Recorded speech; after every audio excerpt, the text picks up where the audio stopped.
哎，不行不行，8个人的包间哪够做啊？你直接给我订个最大的包间，宁可做的松一点，也不能看上去太窘迫。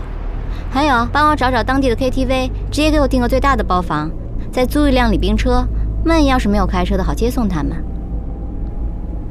挂了。你不是曲筱绡吧？我认识曲筱绡不是这风格啊！开什么玩笑？姑奶奶，我什么人呢？上得了厅堂，下得了厨房，赚得了钱，撒得了泼，一个风格。你也太侮辱我曲筱绡了。看在你努力牵线的份上，就给你一次机会，让你看看干正经事儿的曲筱绡是什么样。谢谢大姐。公司啊刚刚成立，但别看时间不长，我们已经拿下了 GI 项目在整个中国区的推广，还有好几个后续项目在谈。这 GI 品牌要求很高啊，能跟你们合作，可见曲总很有实力啊。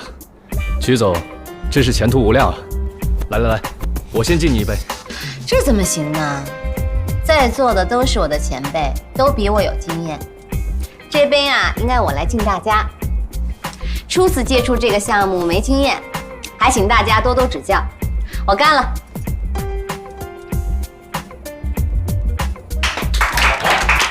好，豪爽！曲总果然是女中豪杰呀。对了，曲总，你们跟盛轩有没有往来啊？盛轩？我们可熟了呀。他们的 CFO 是我的姐妹儿，叫 Andy， 刚从国外回来。我这次竞争 GI 项目，还多亏他的指点呢。小曲跟安迪也很熟，那可是个厉害人物啊！一出手就是上亿的生意，但是好像不太爱跟人往来。哎，是不是前2天被传的那个当小三的？对，就是他。哎呀，一看就是假新闻。这安迪眼高于顶，上次在上海开行业会议的时候，好几个企业家抢着献殷勤，他都没看在眼里。当小三，还跟别人抢一个老男人，这可能吗？就是，造谣生事儿的纯属瞎了眼。我姐可不是什么随便男人都能看得上的。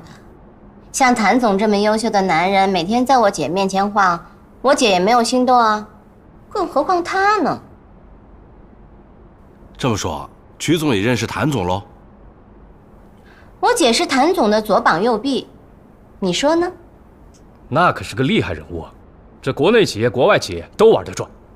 去年公司和他合作一个项目，随随便便就赚了不少啊。是啊，老谭的确是风云人物，上海周边都是响当当的啊。看不出来，小曲你年纪轻轻的，人脉还挺广。安迪啊，有一件事情呢，我得跟你知会一下。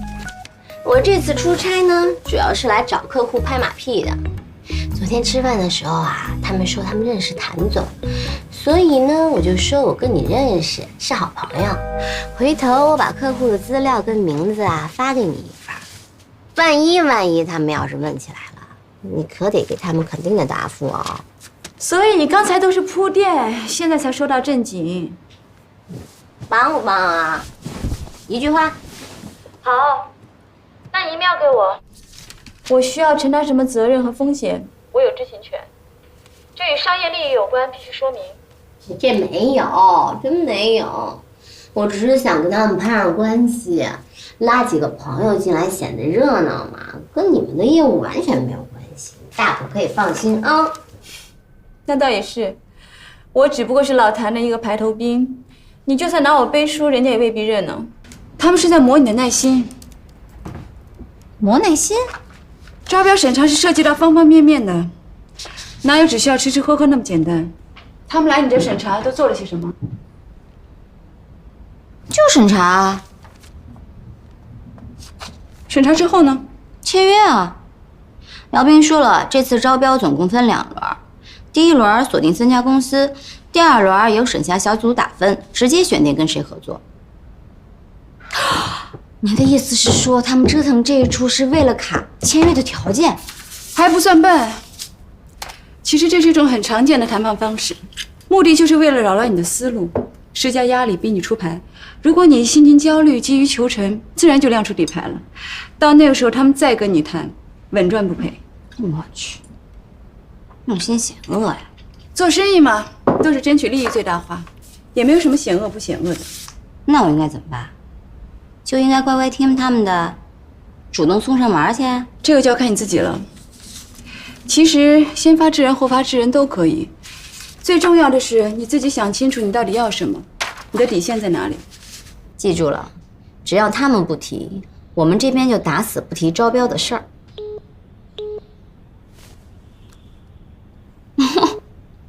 啊，说曹操，曹操就到了。我先不跟你说了，我先听听他想跟我说什么。哎，好，明白了。王哥，找我啊？有事儿要跟我说呀？哦，好，好，好，我马上就过来。拜。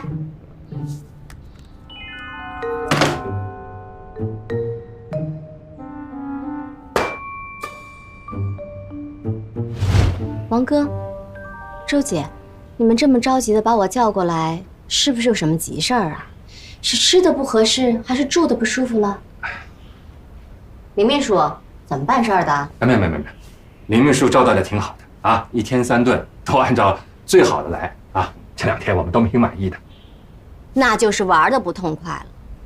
哎呀，这事儿都怪我，这2天光顾着忙别的事情，也没有陪你们俩到上海逛一逛。要不这样，今天下午你们有什么想去的地方没有？我亲自作陪。曲总啊，我们到这儿不是来玩的，是来审核的。我们来了这么几天了，我们只想问问，什么时候可以开始工作？哎呀，你看我这个脑子呀，这2天光顾着接待了，把正经事儿都给忘了。要是谈工作的话，要不去我公司？资料跟方案都在公司呢。审核小组要是有什么需要了解的，我们也好及时配合嘛。行，那周姐你去招呼一下同事，我们现在就去曲总的公司啊。林秘书，让司机把车备好，他到楼下来接我呢。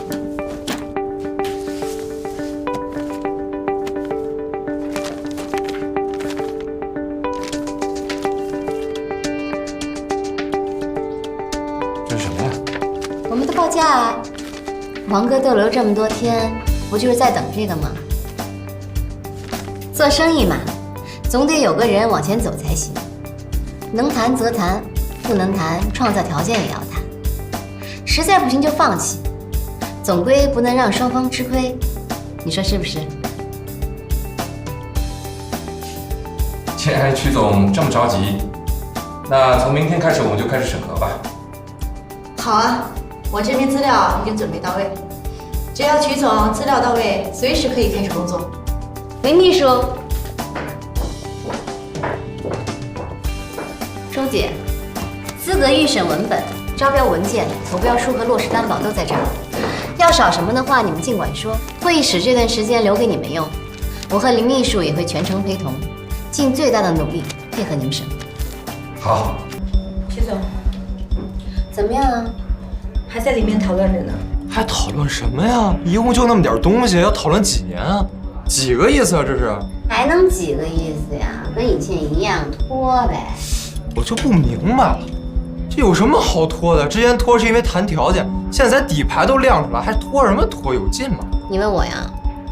我哪知道呀？那这审核小组来了这么些天，你天天跟着住酒店，这怎么行啊？连家都没回。他们要是没有诚意啊，就别跟他们合作了。咱们呐，不缺这一桩生意啊。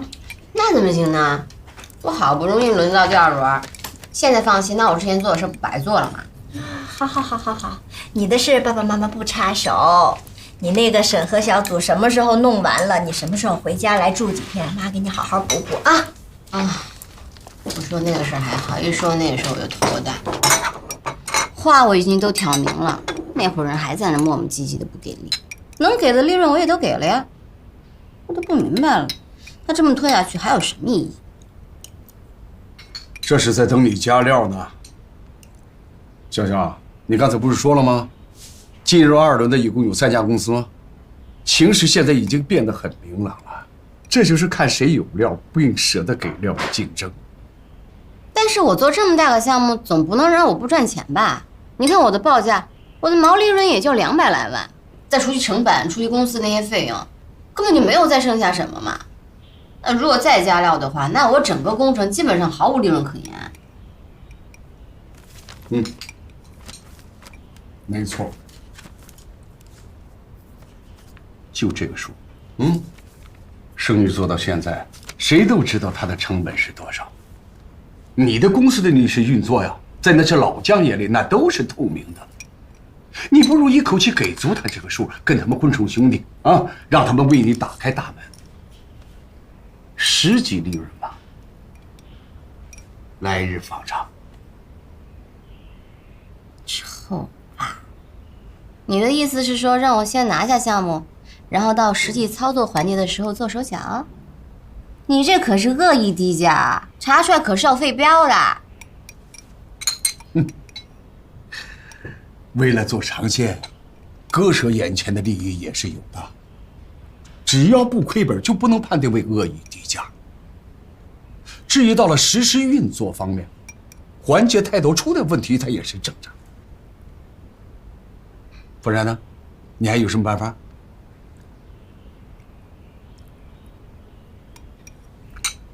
你想想。